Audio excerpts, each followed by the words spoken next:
ఆనందపడుతురు. అయినప్పటికీ ఇక్కడ మిగిలినటువంటి పూజ్య స్వామీజీలు ఆనందపడతారని చెప్తున్నాను.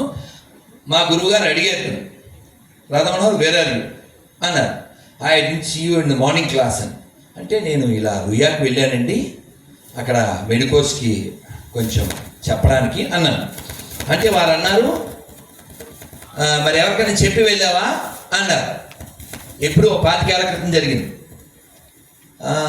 లేదండి, ఐ డిడ్ంట్ ఇన్ఫార్మ్ అన్నా. అది ఆటోలో వస్తూ మా శిక్షా గురువు గారు, ఈ తిరుపతి ఇస్కాన్ ప్రెసిడెంట్గా ఇప్పుడు కూడా ఉన్నటువంటి పూజ్య రేవతి రమన్ దాస్ గారు, అంటే హౌ హీ కేర్స్ మీ, అది చెప్పింది నేను మర్చిపోలేదు. వారు ఆంగ్లంలో చెప్పారు, నేను తెలుగులో చెప్తాను. ఆయన పక్కన నన్ను ఆటోలో వస్తూ ఎవరింటికో వెళ్ళి వస్తున్నాం భజన చేసి. I will narrate one story అన్నారు. ఏమిటది అంటే, ఓ రాజుగారు వారి పరివారం, అంటే బంధువులు, బాలుజీ పరివారము వారందరూ మంత్రులతో సహా వెళ్ళారు. ఎక్కడికి వెళ్ళారు? పెద్ద షిప్లో సముద్రం మీదకి వెళ్ళారు, షికారుకి లేదా పని మీద వెళ్తే షిప్ ర్యాక్ అంటారు. షిప్ ర్యాక్ అంటే ఏంటి? ఓడ ప్రమాదానికి గురి ముక్కలైపోవడం. సో ఈ సరంగు కెప్టెన్ చెప్పాడు, sir our ship is going to be ship rack, అది ముక్కలైపోతుంది, మీరు ఏదన్నా ప్రయత్నాలు చేసి ముఖ్యమైన వాళ్ళని చిన్న పడవల్లో దింపేయండి అని. ఆయన అన్నారు, ఆ రాజుగారు ఇమీడియట్గా అన్న మాట ఏంటంటే, సేవ్ ద సేజ్ అన్నారు, అందులో ఉన్న సాధువుని రక్షించండి అని. వీళ్ళందరికీ కోపం వచ్చింది, భార్యలకి మంత్రులకి. ఏమన్నా బుద్ధి ఉందా, నువ్వు ఎక్కి వెళ్ళాలి లేకపోతే వాళ్ళని పంపించాలి, ఆయన పంపించడం ఏంటి అనుకున్నారు. కానీ ఏం అనలేకపోయారు. ఆయన చిన్న పడవలో పంపించేశారు ఆ స్వామీజీని. తర్వాత వీళ్ళకి నౌకలు ఉన్నాయి కాబట్టి భూమి మీద రోకలుంటే బతకమండి, నౌకలుంటేనే బతుకుతాం. మొత్తానికి వాళ్ళు ఒడ్డుకు చేరాక, ఏమంటే అసలు ఇది ఏమన్నా సరైన పనేనా, మిమ్మల్ని మీరు రక్షించుకోలేదు, మమ్మల్ని రక్షించాలి, ఆయన ఎవరినో రక్షించారు అంటే. ఆయన అన్న మాట ఏంటంటే, 1 sadhu can create 100 kings, but 100 kings together cannot create 1 sadhu.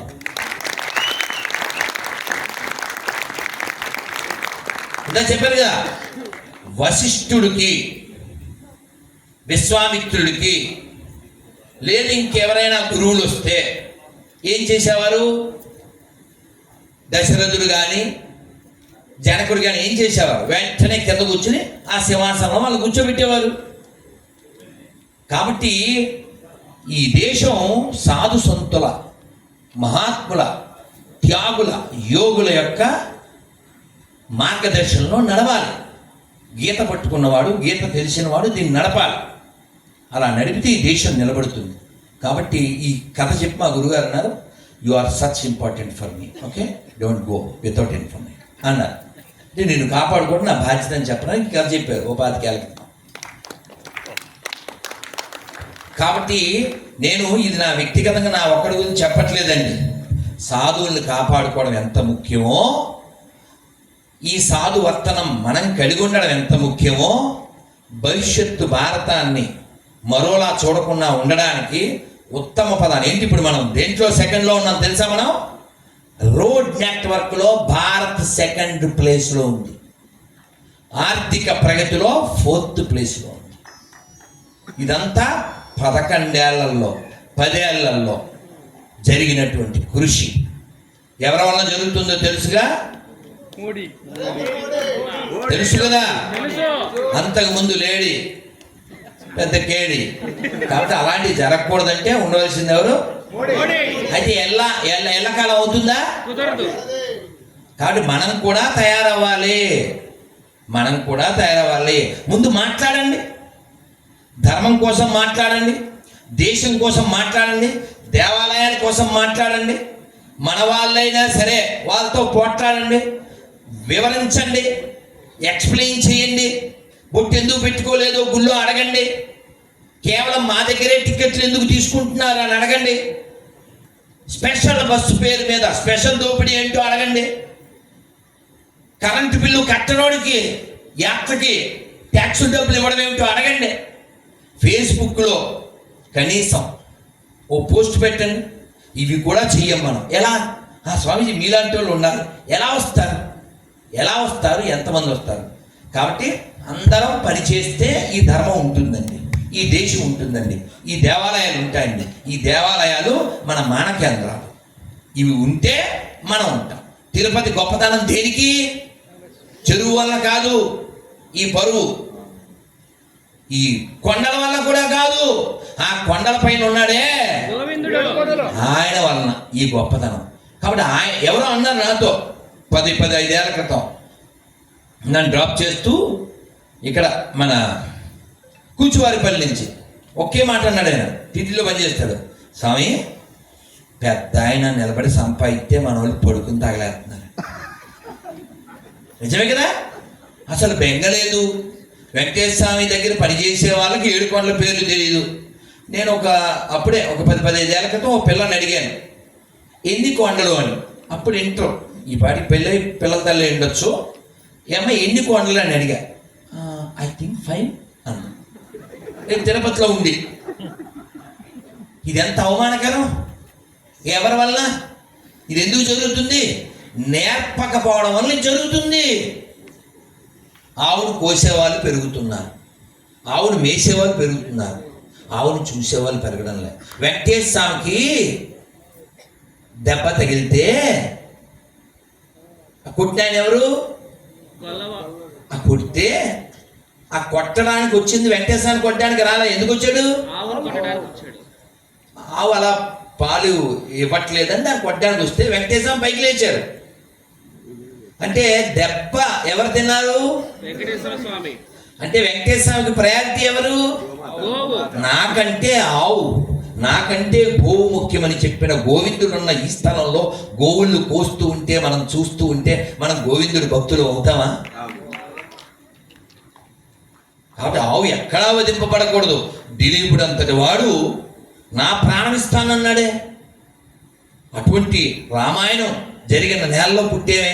అందుకని మీరు చదవండి, మీరు వినండి, మీరు తినండి, మీరు కనండి. కనండి అంటే 2 భావాలు ఉన్నాయి, తెలుసు కదండి. చూడడం ఒకటి, 2 పెళ్ళైన వాళ్ళు, అవకాశం ఉన్న వాళ్ళు. ఎందుకంటే ఆ పక్కన వాడేమో హమ్ 5 హమ్కో 25, 4 బీబీస్ 40 బేబీస్. నవ్వుకునే పరిస్థితి కాదు. నాకైతే నేను భవిష్యత్తును చూసి మాట్లాడుతున్నాను, భవిష్యత్తును దృష్టిలో పెట్టుకుని మాట్లాడుతున్నాను. ఎవరెవరికో భవిష్యత్తులు పోయినాయి.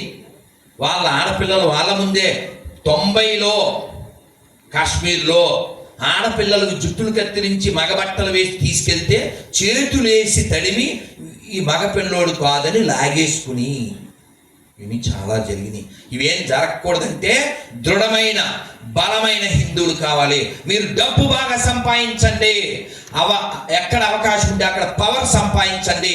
మీ పిల్లలు బాగా పెద్ద చదువులు చదివించండి, పెద్ద పారిశ్రామిక ఏది చేయగలరో. బలం బలం బలం బలమే జీవనం. స్వామి యుగం చెప్పింది ఏంటి? బలమే జీవనం, బలహీనతే మరణం. కాబట్టి బలం, అన్ని రకాల బలాలు ఉంటేనే మనం ఉంటాం. ఆ బలాల కోసం మనం ప్రయత్నం చేయాలి. చేయకపోతే నశించిపోతాం. అది గుర్తు చేయడానికి అభయ హిందూ సేన ప్రయత్నం చేస్తుంది. మనం అందరం కూడా పూజ్య స్వామీజీల యొక్క వాక్కులు మనం విన్నాం, వాటి నుంచి ప్రేరణ పొందుదాం. ఎందుకంటే మనలో ఉండేటువంటి వాళ్ళల్లో చాలా మంది తెలియక లంబాడోళ్ళు అని అనేసుకుంటే ఏదో వాళ్ళు సంచార జాతులు అనుకుంటే కాదు. రాణా ప్రతాప్ వారసులే లంబాడోళ్ళు. ఆ విషయం తెలుసా? మన హతీరాం బాబాజీ యొక్క వారసులే లంబాడోళ్ళు తెలుసా? సేవాలాల్ వారసులే లంబాడోళ్ళు తెలుసా? ఆ విషయం వాళ్ళకు కూడా తెలియదు. చాలా మందికి తెలియక ఆ క్షాత్రాన్ని మర్చిపోయి వాళ్ళు కూడా గొర్రెలా తయారైపోతున్నారు. మనలో శెట్టి గారు గొర్రె అయిపోతే, శర్మ గారు గొర్రె అయిపోతే చెప్పేవాళ్ళు ఎవరు? వాళ్ళు అలా ఎందుకు అవుతున్నారు? వాళ్ళకి ఇంట్లో వాళ్ళు చెప్పక. కాబట్టి మనం ఖచ్చితంగా ఇంట్లో బోధ జరగాలి. అందుకని మీ అందరికీ ఈ అభయ హిందూ సేన ప్రథమ వార్షికోత్సవ సభ ముఖంగా మీకు చేసే విజ్ఞప్తి ఏమిటంటే, ఇంట్లో ఖచ్చితంగా పూజా మందిరం ఉండడం ఎంత ముఖ్యమో మీరందరూ పూజా మందిరం కలిగే ఉంటారు. మన భాను అన్న వాళ్ళ ఇంటికి వెళ్తే అమ్మవారు ఎంత చక్కగా, చాలా ఆనందంగా, అమ్మవారు చాలా ఆనందంగా ఉంటారు. నేను చక్కగా సాష్టాంగం చేసి ఆనందపడతాను. ఆ దీపాలు మాత్రమే ఉంటాయి, కరెంటు దీపాలు పెట్టకూడదు. అలా ఉపదేశం పొందండి. ఇక్కడ బోల్డ్ మంది గురువులు, సాధులు, సంతులు, సన్యాసులు ఉన్నారు. ఓ నియమాన్ని కలిగి ఉండండి. అది మనం ఉద్ధరిస్తుంది. చదవండి, జరిగింది చదవండి, జరగబోయేదాన్ని ఆపండి. దానికోసం మన వాళ్ళు దృఢంగా తయారు చేయండి. పిల్లలు ఎంత వీక్గా ఉన్నారండి. 4 ఏళ్ల పిల్లకి 4 కళ్ళజోడు 4 కళ్ళు వచ్చేస్తున్నాయి. ఫిజికల్గా ఏమి స్ట్రాంగ్ లేదు మన పిల్లలు. చెప్పారుగా, కోచ్లంతా వాళ్ళే, తర్వాత కోచ్ల నిండా వాళ్ళే ఉంటారు, అన్ని బ్యాచ్లు. అందుకని మన భవిష్యత్తుని దృష్టిలో పెట్టుకుని మీరు మాట్లాడండి, కొనండి, తినండి. ఇందాక ప్రతిజ్ఞ చేసాం, ఈ దృష్టిలో పెట్టుకోండి. ఏవేవో కారణాలు చెప్పేయచ్చు. నేను కొంచెం ఒంట్లో బాగోలేదు, నేను రాలేకపోతున్నాను చెప్పేస్తే నేనేమంటాం మనం? ఓకే, టేక్ కేర్ అంటాం, అంతే. కానీ ఇది నాది, ఇది నా ధర్మం అనుకుంటేనే మనం ఫైట్ చేయగలం. ఇదంతా ఖాళీ ఉండే. కాబట్టి ఇంకో విషయం చెప్పనా, అసలు మీలా జీవించకూడదని కదా మేము ఎలా జీవించడానికి డిసైడ్ అయ్యాం. మళ్ళీ మీ గొడవ మాకెందుకండి? ముక్కు మూసుకుని ఏదో మా పుస్తకాలు చదువుకుంటూ జపం చేసుకోవాలి, అంతే కదండి. దానికేగా, అవునా? ఇహ సంసారే బహుదుస్తారు. మళ్ళీ మీతో మాకెందుకు మాట్లాడాల్సి వస్తుంది? ఎందుకంటే మీరు కూడా మేము పొందుతున్న ఆనందాన్ని పొందాలి, మీరు కూడా అంతర్ముఖం కావాలి. మన అందరి జీవితానికి లక్ష్యం మళ్ళీ పుట్టకుండా ఉండడం. పుట్టకూడదంటే ఏం చేయాలి? లోపలికి తిరగాలి. మనం లోపలికి తిరగాలంటే ఏదో చదవాలి, ఏదో వినాలి, ఇవేవి చెయ్యాలి అంటే మనకు అటువంటి వాతావరణం ఉండాలి. అటువంటిది ఉన్నప్పటికీ కూడా మనకేమో చెప్పేవాళ్ళు లేరు. చెప్పినా మనం వినకపోతుంది. వింటున్నాం, పుణ్యాత్ములు చాలామంది వింటున్నాం, వినబట్టే ఇంతమంది అయినా వచ్చారు. కానీ విని ప్రాక్టీస్ ఏం చేస్తున్నాం మనం? పొద్దున్న లేవగానే ఇలాగ హలో, పొద్దునే పాసిమోకంతో కళ్ళు కూడా తెలవకుండా పొద్దున్న లేచి ఏమనాలి తెలుసా అండి? కరాగ్రే వస్తే లక్ష్మి. మాకు రాదండి, మాకు ఆ శ్లోకాలు రావండి. మరి ఏం చేయాలి? ఒకసారి 2 చేతులు చూసుకోండి, చెప్పండి అందరూ చెప్పండి. 2 చేతులు చూసి చెప్పండి, హరి గట్టిగా, హరి హరి హరి హరి హరి హరి హరి. ఇంకోటి చెప్పలేవా? హలో హలో హలో ఎందుకు? అవునా? మరి ఈ తిరుపతిలో జీవించి మొన్న ఒక 3 నెలల క్రితం శరీరం వదిలేశారు. ఎవరు? మనందరికీ అమృతాన్ని పంచిపెట్టినటువంటి గరిమెల్ల బాలకృష్ణ ప్రసాద్ గారు. అలాగే వారు వెళ్ళిన 3 నెలలకి ఒక వారం క్రితం, 10 రోజుల క్రితం వారి భార్య రాధ గారు, ఆవిడే వెళ్ళిపోయారు. అటువంటి గొప్పవాళ్ళు ఈ మన కాలంలో పుట్టి వారి గాత్రాన్ని మనకి ఇచ్చారు. అలాగే 3 రోజుల క్రితం, 4 రోజుల క్రితం అహ్మదాబాద్ ఫ్లైట్ 200 మంది పైన వారు వెళ్ళిపోయారు. అవునా? పహల్గావ్లో 28 దాకా వెళ్ళిపోయారు. కాలంలో మనం కూడా వెళ్ళిపోతాం. కాబట్టి వెళ్ళిపోయే లోపులో ఏదో ఒకటి చేసి మనం మార్పు ఉండేలా మనం ప్రయత్నం చేద్దాం. వారందరికీ నివాళులు అర్పించి మనం అందరం మన శ్రీకృష్ణ గారు తర్వాత ఏం చెప్తే అది చేసి మన కార్యక్రమంలోకి వెళ్దాం. అయితే ఒక్క మంత్రం నేను చెప్పేసి నివాళులకి ఇచ్చేద్దాం సార్. చక్కగా ఇది నేను బాల్యంలో నేర్చుకున్నది, చాలా అద్భుతమైనటువంటిది. మీ అందరికీ ఎక్కడెక్కడి నుంచో, తెలంగాణ నుంచి, కోస్తా నుంచి, విశాఖ నుంచి, బెంగళూరు నుంచి ఇక్కడికి వచ్చినటువంటి హిందూ బంధువులందరికీ కూడా పేరు పేరున ధన్యవాదాలు. ఎందుకంటే ఈ కార్యక్రమాన్ని విజయవంతం చేసినందుకు. అలాగే ఈ కార్యక్రమం ఇలా జరగడానికి ఎందరో కృషి ఉంది. కనబడకపోవచ్చు వాళ్ళు, కానీ అందరూ కలిస్తేనే ఈ కార్యక్రమం జరిగింది. అందులో ప్రత్యక్ష పరోక్షంగా పాల్గొన్న అందరికీ పేరు పేరున ధన్యవాదాలు. ఆ పేర్లవి నేను మళ్ళీ చెప్పినప్పటికీ ఈ మంత్రం ఒకటి నేను చెప్పేస్తాను. ఒకసారి చక్కగా చెప్పండి. నారాయణ నారాయణ